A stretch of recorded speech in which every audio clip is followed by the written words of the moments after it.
Comprehensive structure जो सूबों के साथ बैठ के बनाया जाए और तमाम यकसा स्केल के मुलाजमीन के लिए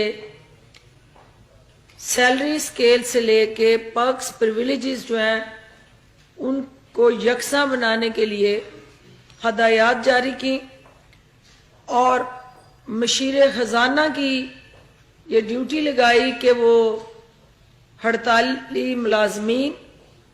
और सूबाई हुकूमतों के नुमाइंदों के साथ मिल के इस डिस्पैरिटी को दूर करे और सूबाई हुकूमतें और वफाक यकसा तनख्वाहों के फार्मूले के तहत प्रपोजल्स कैबिनेट में लाए ताकि वफाकी मुलाजमीन के अंदर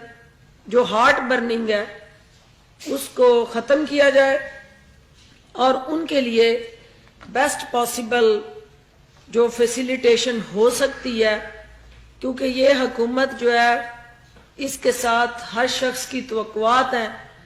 और वज़ीर आज़म पाकिस्तान को अपना निजात दहिंदा समझते हुए अपने लिए लॉन्ग टर्म रिलीफ और रिफॉर्म्स को यकीनी बनाने के लिए जो तवक्कुआत इस हुकूमत से रखता है उसको पूरा करने के लिए हर मुमकिन कदम उठाया जाए। कैबिनेट को कोरोना वायरस के बाद की